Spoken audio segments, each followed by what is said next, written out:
Residents of some South African cities are being asked to cut back on their water usage. No, it's not because there's a drought or water shortage. It's because South Africa is in the midst of an electricity crisis. I'm sure you've probably heard the term load shedding. Well, it refers to the interruption of power supply in order to avoid excessive load on generating plants. Now, this is the country's 16th year of rolling power outages. The past few months have also been the worst when it comes to load shedding in South Africa, reaching stage 6 out of 8 stages. Load shedding has put jobs at risk and has cost the country's economy billions of rands. The high stages of load shedding are now having an impact on water supply operations. Of course, South Africans are not keeping quiet about this. They've been sharing their thoughts on social media.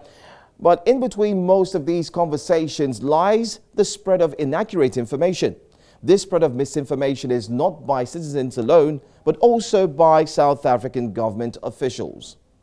On this episode of The Proof, powered by Africa Check, we'll be looking at a common claim that compare water use in South Africa to that of the rest of the world. Welcome to The Proof. I'm Joe Hanson.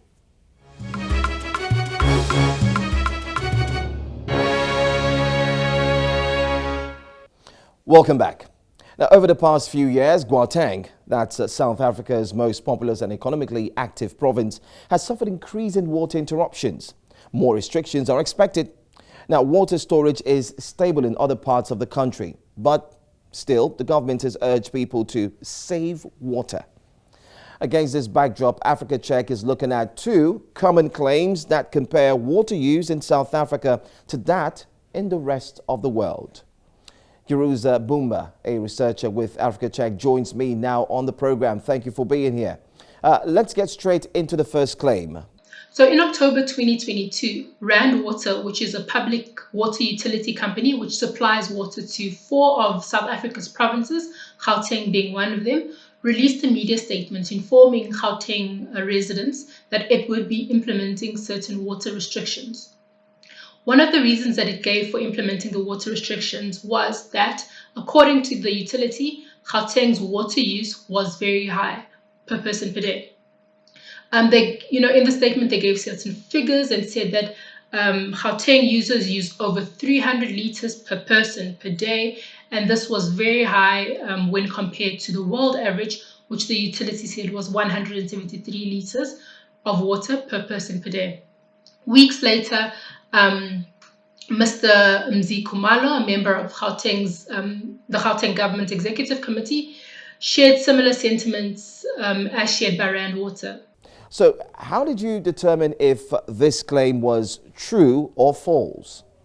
So the first thing that we did in determining whether the claim was true or false is we went directly to the source. So Africa Check approached Rand Water and spoke to the spokesperson, Mrs. Maru. And Mrs. Maru basically said how they came up with the figures that they came up with specifically for Gauteng's water use is that they looked at the liters of water that they supplied to the municipalities that it services. So Rand Water let us know that they supply 4.9 billion liters of water to about 17 million people. And when you do the math and you take the 4.9 billion divided by 17 million, that does give you an average of 300 liters per person per day being used. But then we also went a step further and we checked this method of calculating water use by consulting an expert. And the expert that we approached was a professor of hydrology and environmental engineering at Stellenbosch University, Professor Kobus du Plessis.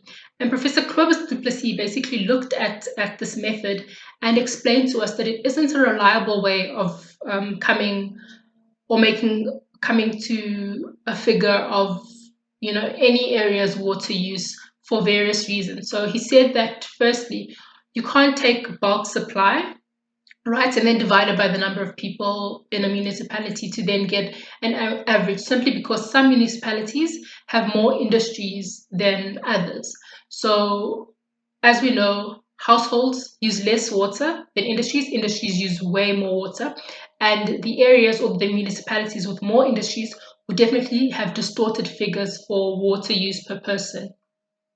Secondly, he also highlighted the fact that there's a great percentage of water that gets lost in the distribution system through leaks, pipe leaks. And this is something that is actually corroborated by the Department of Water itself. So in 2018, the Department of Water released a report, and in that report, they highlighted that 35% of municipal water is lost through leaks. We also looked at sources by other experts, and the experts have said the same thing, that water use in Gauteng isn't particularly high. What is of concern, rather, is the fact that there's so much water being lost, through the distribution system, through leaks, before any of that water actually reaches the consumers. How does Gauteng's water consumption compare to the rest of the world? So again, the 173 liters of water per person per day as the world average was included in Rand Water's October 2022 statement as well. It's also appeared in several media reports over the years, and in 2018, Africa Check had actually looked at this figure and attempted to trace its origins. And what we had found is we'd found that it was contained in a Water Research Commission report that was published in 2012, apologies.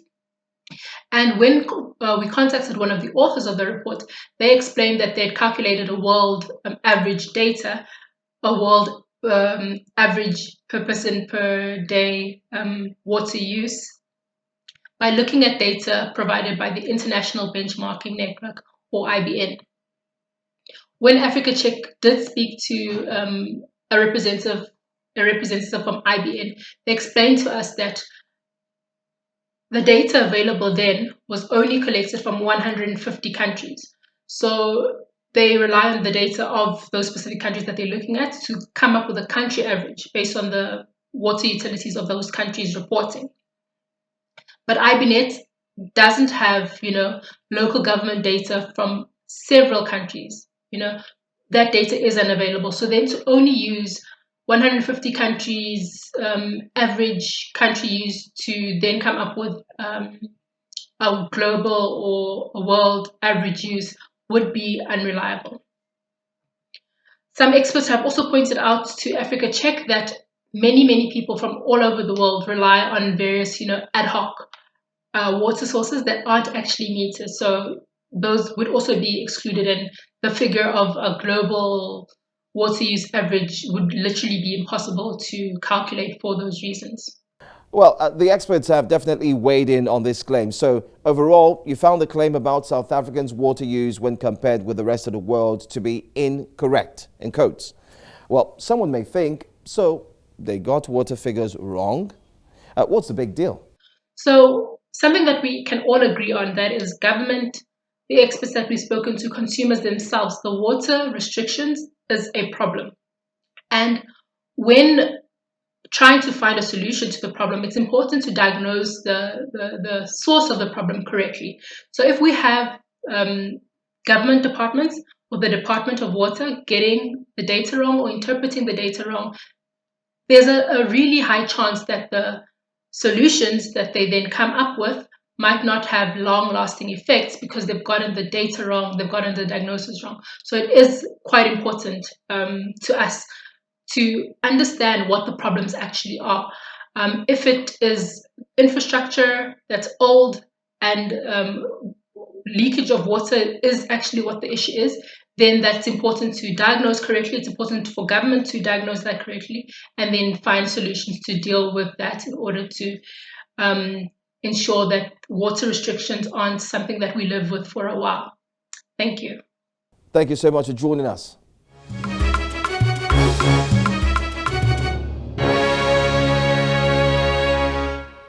While citizens are always free to express their displeasure at how their governments handle issues, it shouldn't mean we allow false information to continue to spread. It's even more important that those in positions of authority and who have the public trust are indeed extremely careful about the facts, figures, and data that they share. People should be able to trust their officials to tell them the truth, not to add on, subtract, or become spin doctors. It's best we put out and also demand accurate information so we don't create more issues while trying to solve problems. We should also know that misinformation is a menace we must all work together to curb. If you're not sure about a claim you see on social media or you need to know more about fact-checking, reach out to Africa Check. Visit www.africacheck.org or tweet at africacheck_NG. Now, don't forget to follow us on social media as well. We are at News Central TV, and you can check out our website. It's www.newscentral.africa. I'm Joe Hanson, thanking you for watching. See you again next time.